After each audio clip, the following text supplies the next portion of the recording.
Let me start by saying I didn't cheat, I didn't lie, I didn't scream or throw anything or go behind his back. All I said was, I need a little space to find myself. And for that, I came home to find the locks changed and a suitcase sitting on the porch like I was a stranger. But it didn't start like this. We were happy, or at least I thought we were. I met Ryan when I was 24. He was the kind of man you date when you're finally tired of the games. Solid, dependable, the kind who texts back, shows up on time, and never forgets your coffee order. After a few messy situationships and years of emotional chaos, he felt like peace, and I mistook that for passion. We moved in after a year, married in 3. By all standards, we were doing everything right. Nice apartment, stable jobs, Sunday meal preps, and shared Spotify playlists. But quietly underneath it all, I was suffocating. Not because of him, but because I hadn't really figured out who I was. When I married him, I just folded myself into the life we built and called it ours. And for a while that worked until it didn't. The shift was slow, subtle. I started feeling resentful over small things. His silence when we watched movies, the way he'd leave his shoes by the door, how every night felt like a loop of the same routine. I wasn't angry at him. I was angry at the version of me I had become. I began journaling again, started taking walks alone without telling him where I was going. I'd sit at coffee shops just to feel anonymous, like I could hit reset. One day I said it out loud. Ryan, I think I need some space. He looked up from his laptop, confused. What do you mean, like a break? No, I said quickly. Not a break, just space to figure myself out, to think. Maybe I can stay with Marissa for a week or 2. Just to clear my head.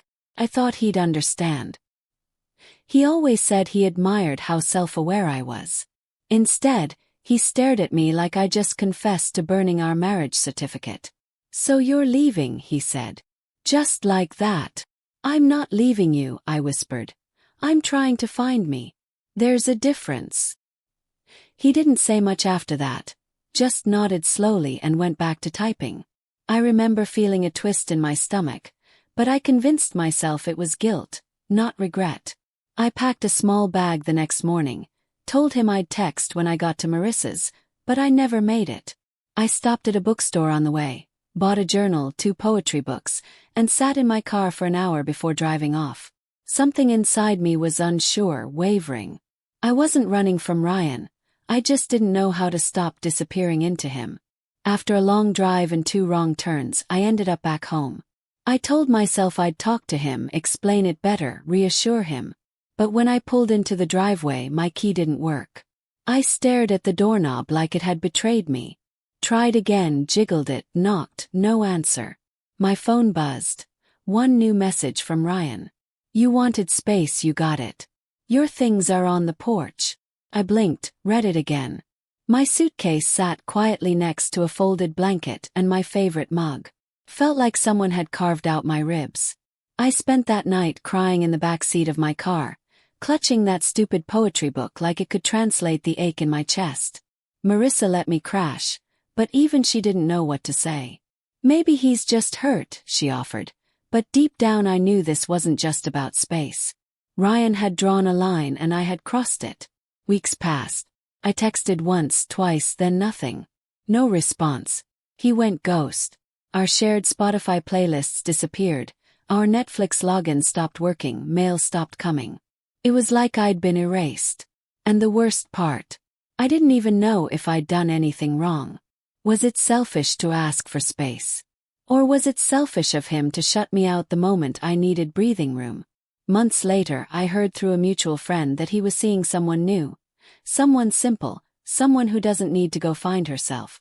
That one stung. I scrolled her Instagram like a masochist. She looked happy, normal. She didn't seem like someone who'd need to buy journals to find peace.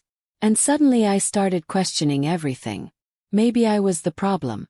Maybe I was never meant for the white picket life. Maybe I should have stayed in the chaos where people expect you to fall apart.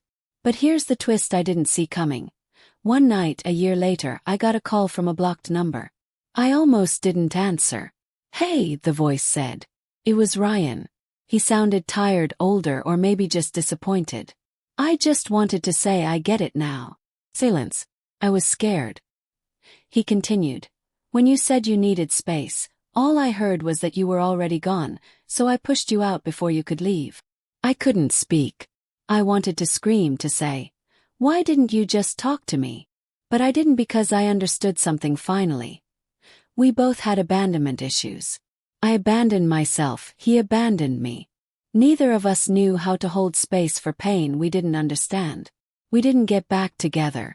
We didn't fall into some movie-style reunion with rain and kissing in the driveway. But we did talk once, then again a few months later. Less as lovers, more like survivors of the same emotional earthquake. Now I live in a small apartment with big windows and a plant I haven't killed yet. I write more, breathe more.